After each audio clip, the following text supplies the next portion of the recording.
几具装着尸体的棺材缓缓地从冰冷刺骨的黄浦江上飘过，一艘军舰无情地碾过棺材，朝前方驶去。军舰上得意洋洋地挂着日本人的旭日旗，似乎在预示着一场战争即将来临。上世纪40年代七七事变之后，日本的大批部队涌入中国，抗日战争爆发，当年的上海还没有被战争所波及，大部分国家的领事馆都驻扎在上海租界。这个男孩名叫吉米，他的父母都是英国的贵族，他也是。几架日本的零式战斗机从头顶飞过，吉米觉得那酷毙了。他这辈子最大的梦想就是成为零式战斗机的驾驶员，飞上云霄。天真的他并不知道，这些天空中的恶魔在战争中不知夺去了多少人的生命。吉米生活衣食无忧，从小就活在爸爸妈妈的庇护之下。对于门外乞讨的中国人，他始终不解，为什么中国人不回家，要留在他家门口。吉米根本不知道，战争让很多人流离失所，那个中国乞丐根本就没有家。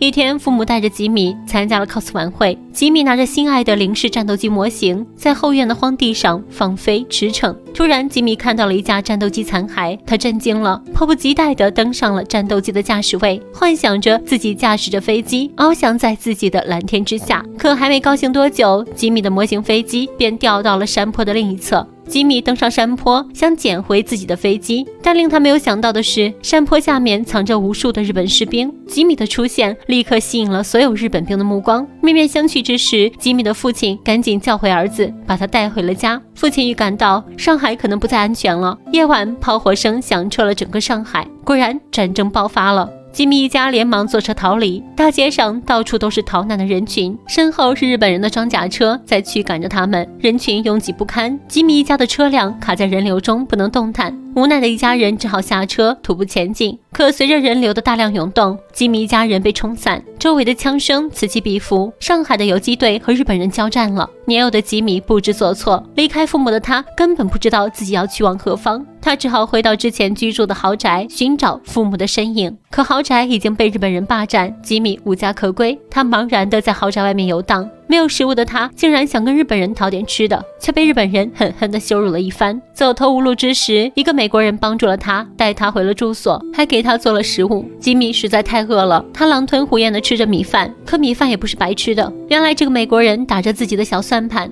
他打算卖掉吉米换一笔钱，但吉米那白白净净的模样一看就不能干活，人贩子根本不要。见吉米没有任何用处，就准备抛弃他。吉米害怕了，因为他一个人根本无法在情势复杂的大上海生存。为了不被丢弃，吉米谎称自己家里有很多值钱的物件。两人一听心动了，他们驱车前往吉米之前的豪宅，想要捞点油水。但这里早就被日本人当成了指挥部，日本人抓住了3人，暴打一顿后关进了仓库。仓库里关押着无数像吉米一样的外国人，他们齐齐地敲响手中的饭盆，等待着日本人分发食物。曾经这些在上海风光无限的外国人，此刻全部成为了阶下囚，而他们的食物也不过是一些稀疏的米粥和一颗土豆。吉米受不了这样的生活，开始想方设法离开这里。这时，2个手拿地图的日本兵不知道如何去苏州，吉米谎称自己认识去苏州的路，于是日本人将他塞上了车。车头的吉米兴奋不已，他终于要离开这个鬼地方了。可到了苏州之后，吉米发现这里的条件还不如上海。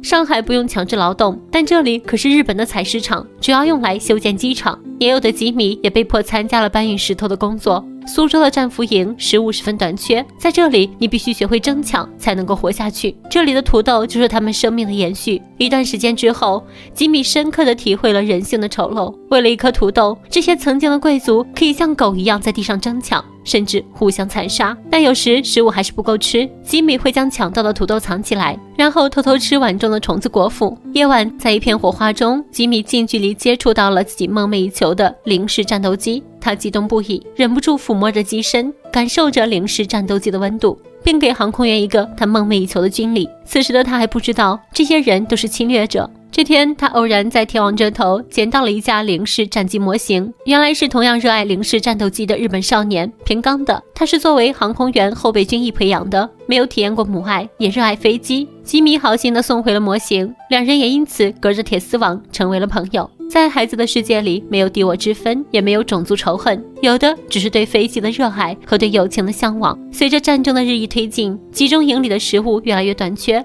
几个想越狱的美国人无意中看到铁丝网外面埋着地雷，于是他们利用吉米的天真，骗他去铁丝网外面布置陷阱捉野鸡，但实际上他们是想让吉米以身试险，去查探地雷的位置，方便他们逃跑。这些家伙对吉米的安危毫不关心，甚至还起了赌吉米会不会被炸死。吉米绕开日本人的视线，悄悄来到了铁丝网处。他小心翼翼地越过铁丝网，如果被日本人发现的话，就会被当场击毙。就在这时，一名巡逻的日本兵发现了角落里的异常，他持枪开始四处搜寻，吉米紧张万分。这时候，房间里的人又开始压住吉米会不会被日本兵发现。千钧一发之际，平冈的模型机吸引了日本兵的注意力，吉米成功地躲过了一劫。等他满身泥污地回到宿舍，这群人又对他肃然起敬，把小吉米当成英雄来看待，真是当面一套背后一套，很符合美国人的一贯作风。一段时间之后，太平洋战争逐渐进入尾声，日本人全面溃败，美国战机轰炸了这里的机场。看到天空中盘旋的飞机，人们都四散奔逃，生怕被波及。只有吉米兴奋地看着日本人的飞机和美国人的飞机相互对射，他激动极了，梦中无数次幻想的场景终于在自己的眼前实现了。旁人劝吉米赶紧躲起来，吉米却充耳不闻，他的眼里只有战斗机的身影，甚至兴奋地跳起来和美国飞行员打招呼。